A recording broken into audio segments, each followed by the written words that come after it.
2025 లేదా 26లో డిగ్రీ లేదా బీటెక్ చదివారా? సాఫ్ట్‌వేర్ జాబ్ కోసం ఎదురు చూస్తున్నారా? అయితే కోడ్ జ్ఞాన్ 100 డేస్ కోర్సులో చేరండి, జాబ్ సాధించండి. మన మనసులో మన ఆలోచనలు ఏవైతే ఉంటూ ఉంటాయో, మన మైండ్‌లో ఏవైతే కావాలి అని కోరుకుంటుంటామో కోరిక అని చెప్తూ ఉంటుంటాం. ఆ కోరికను ఎలా అనుసంధానం చేయాలి అంటారు మనసుకి? ఇక్కడ విచిత్రం ఏందమ్మా అంటే, ఈ ఋతుమర ప్రజ్ఞ మీద నేను ఇప్పటికి ఒక 5, 6 వీడియోలు చేశాను. సేమ్ ఇదే సబ్జెక్ట్. అది తరగని సబ్జెక్ట్ అది. మళ్ళీ నాకే అనిపిస్తది. చెప్పినప్పుడల్లా కొత్తగా నాకే అనిపిస్తది. ఇంకేదో కొత్తగా నేనే తెలుసుకుంటున్నా అనే ఫీలింగ్ వస్తది. ఎందుకంటే దాంట్లో ఉన్నటువంటి మధుర అనుభూతి అలాంటిది. దాన్ని ఎక్స్‌పీరియన్స్ అయినప్పుడే తెలుస్తది. విచిత్రం ఏందంటే, ముందుగా మన సబ్జెక్ట్‌లోకి రావాలి. నేను ఇప్పుడు మహిళల గురించి కూడా మనం వీడియోలు చేసినప్పుడు మనం ఏమనుకున్నామంటే, ఫస్ట్ మీకు సెంటిమెంట్ అనేది ఒకటి ఉంటది. దాన్ని పక్కన పెట్టాలన్నాం. ఓకేనా?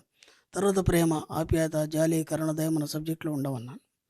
ఇవి కాకుండా నీ యాటిట్యూడ్‌ని నువ్వు మార్చుకొని, నువ్వు ఉన్నతంగా మార్చడానికి కొన్ని మీరు అలవాటు చేసుకోవాలి. ఒకటి, నిజాయితీగా ఉండడం నేర్చుకోవాలి. వీలైనంత మన సబ్జెక్ట్‌లోకి అడుగు పెడితే నిజాయితీగా ఉండడం నేర్చుకోవాలి. ఎందుకంటే నిజాయితీని నువ్వెంత నిరూపించుకుంటావో, నువ్వెంత నిజాయితీగా ఉంటావో అంత స్వచ్ఛత అనేది నీకు అలవాటవుతుంది. ప్యూరిటీ అనేది అలవాటవుతుంది. ఇప్పుడు మనం ఒక అబద్ధం ఆడామనుకోండి, ఆ అబద్ధానికి 100 అబద్ధాలు ఆడాలి నువ్వు తప్పించుకోవడానికి. ఉన్న నిజం చెప్పేసావనుకో తప్పేముంది? అక్కడికి అయిపోతుంది కదా అది. ఓకే. ఫస్ట్ నిజాయితీ, దాంతోని స్వచ్ఛత వస్తుంది. ఓకేనా? ఇంకో విషయం ఏంటంటే, ఏదైనా మనం కళ్ళలోకి చూసి మాట్లాడగలిగే మనస్తత్వాన్ని కలిగి ఉండాలి. ఎప్పుడైనా గుర్తుంచుకోండి. ఎంత పెద్ద బాస్ కావచ్చు, ఎవడైనా కావచ్చు. ఎందుకంటే నువ్వు కళ్ళలోకి చూసి ఎప్పుడు మాట్లాడుతావు నువ్వు? ఫస్ట్ నిజాయితీ ఉంది, స్వచ్ఛత ఉంది. అప్పుడే నువ్వు మాట్లాడతావు. ఇవి 2 లేనప్పుడు అది చేయలేవు నువ్వు. అర్థమైందా? కాబట్టి మనకేం కావాలి? ఫస్ట్ నిజాయితీ కావాలి, స్వచ్ఛత కావాలి. మూడోది కళ్ళలోటి సూటిగా చూసి మాట్లాడే మనస్తత్వం కావాలి. ఓకేనా? నాలుగోది ఏందంటే, వీలైనంత మట్టికి కొన్ని సందర్భాల్లో తప్ప, కొన్ని సందర్భాల్లో తప్పని సందర్భాల్లో, కొన్ని సందర్భాల్లో అబద్ధం ఆడొచ్చు అని మన శాస్త్రం, ధర్మం చెప్పింది. ఓకేనా? మాన ప్రాణాదులందు అబద్ధం ఆడొచ్చు అని చెప్పేసి. దీనికి ఒక ఋషి కూర్చున్నాడు. ఆ ఋషి కూర్చుంటే అటు నుంచి వేటగాడు వచ్చాడు. ఓకేనా? ఆ పందిని వేటాడుతూ వచ్చాడు. సడన్గా ఆ ఋషి యొక్క ఆశ్రమానికి వచ్చింది అది. వచ్చాడు, పక్కకి వెళ్ళి తాక్కుంది. ఇప్పుడు ఆ వేటగాడు వచ్చాడు. వేటగాడు వచ్చి అడిగాడు, ఏమయ్యా నీకు ఇది పంది కనిపించిందా? ఇటు వచ్చింది అని. కనిపించింది. చెప్తే దాన్ని చంపేస్తాడు. కాబట్టి దాని ప్రాణాన్ని కాపాడాలి. ఆయన ఒకటే మాట అన్నాడు కదా, చూసింది చెప్పలేదు, కళ్ళు చూస్తాయి కానీ మాట్లాడేది చూడలేదు, నేనేం చేయాలని? అబ్బా! చూసింది చెప్పలేదు, చెప్పేది చూడలేను. ఎంత ఈజీగా తప్పించుకున్నాడు ఆయన. అర్థమైందా? అంటే మాన ప్రాణాదులందు బొంకవచ్చు. అర్థమైందా? అలా కొన్ని సందర్భాల్లో తప్పని పరిస్థితుల్లో అబద్ధం ఆడడం తప్ప, ప్రతిసారి అబద్ధం ఆడడం వల్ల ఎటు వల్ల ముందు మనం చీప్ అయిపోతాం. కాబట్టి ఇదాన్ని తగ్గించుకోవాలి. అర్థమైందా? వీలైనంత మట్టికి చాలా శుభ్రంగా ఉండే ప్రయత్నం చేయాలి. ఎందుకంటే మీరు ఒక ధనవంతుని చూస్తే ఎప్పుడు కూడా ట్రిమ్గా, ఉన్నతంగా కనిపిస్తాడు. ఎందుకు ఉండాలంటే, నువ్వు ధనవంతుడు కావాలనుకున్నప్పుడు నీకు వీటితో పాటు నువ్వు ఇంకొకటి అనుకోవాలి. ఏంటంటే, నువ్వు ఇంట్లోంచి బయటకు వచ్చేటప్పుడు ఎలా ఉండాలనుకుంటున్నావో అలాగే బయటికి రావాలి. దీనికి మీకు ఎగ్జాంపుల్ చెప్తాను. 'సితార' సినిమా చూసారా మీరు? శరత్ బాబు ఉంటాడు, సుమన్ ఉంటాడు, ఆ అమ్మాయి హీరోయిన్ ఉంటుంది. అతను బాగా ధనవంతుడు శరత్ బాబు, బాగా జీవించినవాడు. తర్వాత లాస్ అయిపోతారు. కానీ ఆయన బయటకు వచ్చేప్పుడు కూడా, ఎప్పుడు బయటకు వచ్చినా సరే, జనాలు వచ్చినప్పుడు చేసినప్పుడు, బయటకు వచ్చినప్పుడు కోట్ వేసుకొని వస్తాడు. కోటు లోపల చినిగిన బట్టలు ఉంటాయి. అర్థమైందా? నువ్వు ఎలా ఉండాలనుకుంటున్నావు అలాగే బయటికి రావాలి.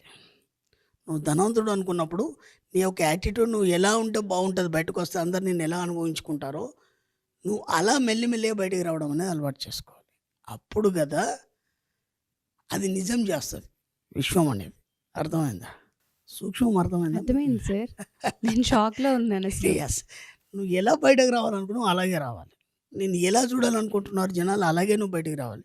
అంతేగాని నీకు అనారోగ్యం వచ్చింది, లేకపోతే నువ్వు బాగాలేవు, నీ పరిస్థితి బాగాలేవు, అలా నువ్వు కనిపించడానికి మన పరిస్థితిని ఎప్పుడు బయటకి బయట పెట్టదు. ఇప్పుడు కరెక్ట్ అర్థమైంది. ఎప్పుడు కూడా ఇట్లా బయట పెట్టడానికి లేదు. శోభన్ బాబు ఉన్నారు, ఆయన గారి సినిమాలు మధ్యలో ఆపేశారు. ఎందుకు ఆపేశారంటే, ఆయన 7 జిల్లాలకు అందగాడు అప్పట్లో. అది ఆయన పేరు మోసిన అందగాడు. మధ్యలో ఆపేశాడు. ఆయన ఎందుకు ఆపేశాడు? బయటికి కూడా రాలేదు ఆయన. ఎందుకు ఆపేశాడు అంటే, శోభన్ బాబు అంటే ఇలా ఉంటాడు అనేది అందరికీ నోటెడ్ అయిపోయింది మైండ్లో. అలాంటిది ఇప్పుడు నా ఆరోగ్యం బాగాలేదు, నాకు బట్టతల వచ్చేసింది, నా పళ్ళు ఊడిపోయినాయి, అసహ్యంగా నేను కనిపించద్దు. అసలు ఆ ముద్రనే కనిపించకూడదు. నాది కనిపించదు. ఏదైతే రూపం ఉందో ఆ రూపం అలా నిలిచిపోవాలి. అలాగే కనిపించాలి. కాబట్టి శోభపాన్గానే ఒక మీకు ఫీల్ ఏం రావాలంటే భలే ఉంటాడు హ్యాండ్సమ్ అనేది ఆ రావాలి. పిక్చరే ఉంటుంది సార్ ఇప్పటికి మనం అదే గుర్తు ఆయన తెచ్చుకుంటే. మళ్ళీ రాలేదు సినిమాలో, ఆ. అందుకే కొద్దిగా వీక్ అయిపోయినాడు, ఏజ్ కాగానే రాలేదు. ఆయన ఎంత బాగా ఆలోచించాడు, విజన్. అర్థమవుతుందా లేదా? నేను ఎలా కనిపించాలనుకున్నా అలాగే బయటకు వస్తాను, అక్కడికి ఆపేశాడు ఆయన. కాబట్టి మీరు ధనవంతులు అనుకున్నారా, అలాగే బయటికి రండి. అర్థమైందా?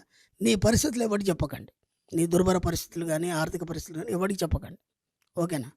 ఫస్ట్ నిజాయితీ, తర్వాత ప్యూరిటీ, స్వచ్ఛత, తర్వాత మీ యాటిట్యూడ్, ఇలా ఒక్కొక్కటి. మూడోది మనం కళ్ళల్లో సూటిగా చూసి మాట్లాడడం.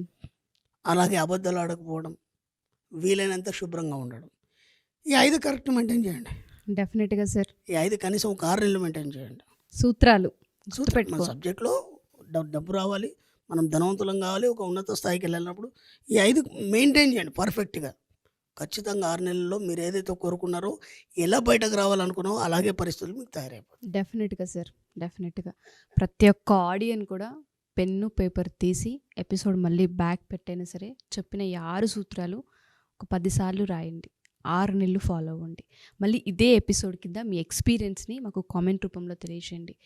స్వచ్ఛత, నిజాయితీ, అబద్ధం ఆడకపోవడం, కళ్ళలో నీట్గా సూటిగా ఉండడం, చూసి కళ్ళలో మాట్లాడడం, సూటిగా చూసి శుభ్రంగా మాట్లాడడం. ఉండడం, ఆ, మీరు ఎలా ఉండాలనుకున్నారో అలాగే బయటికి రావడం. ఇది అసలు నాకు అది అల్టిమేట్ సార్, అల్టిమేట్ అది. yes. మామూలు అల్టిమేట్ కాదు అది. మనల్ని మనం ఎలా చూపించుకోవాలనుకుంటున్నాం, మనల్ని ఎలా చూడాలనుకుంటున్నారు, మనం ఎలా అవ్వాలనుకుంటున్నాం అనేది ఫస్ట్ మనమే తయారు చేసుకోవాలి దాన్ని. ఆ యాటిట్యూడ్ని ఎప్పుడైతే డెవలప్ చేసుకుంటూ ఉంటామో, దాదాపు నా ఫాలోవర్స్ కానీ లేకపోతే నాకు దగ్గర ఉన్న ఫ్రెండ్స్ కానీ ఎవరైనా కానీ ఎప్పుడు చూసినా ఇలాగే ఉంటాయనరా, నీకు అసలు బాధలు ఉండవా, నీ ముఖంలో డల్నెస్ కనిపించదా అంటారు వాళ్ళు. ఏమో నాకు తెలియదు, నేను ఎలా ఉన్నానో అలాగే బయటికి రావాలనుకున్నాను, అందుకే ఇలా ఉన్నా. No words. Great experience sir. నా అదృష్టం ఎపిసోడ్స్ నిజంగా వినడం. ఎందుకంటే ఎక్కడో ఏదో అదృష్టం చేసుకుంటే ఇలాంటివి సందర్భాలు వస్తూ ఉంటుంటాయి. అదృష్టం కాదు, మీరు పొందాలని ఉంది, మీకు తీసుకోవడానికి మీరు అర్హులు కాబట్టి మాత్రం ఈ సబ్జెక్ట్ అందుతుంది. Thank you sir, thank you sir, thank you so much. Thank you. Me suggestions, me guidance కావాలి అనుకుంటే మిమ్మల్ని ఎలా అప్రోచ్ అయ్యే ఛాన్స్ ఉంటుంది? అపాయింట్మెంట్ తీసుకుంటారా? మన వీడియోలో కనిపిస్తున్న నెంబర్స్కి కాల్ చేస్తే పూర్తి వివరాలు చెప్తారు. అపాయింట్మెంట్స్ కోసం వివరాలన్నీ వాళ్ళు చెప్తారు. దాని ప్రకారం వస్తే అఫర్మేషన్ తీసుకోవచ్చు. థ్యాంక్ యూ అమ్మా, థ్యాంక్ యూ సో మచ్.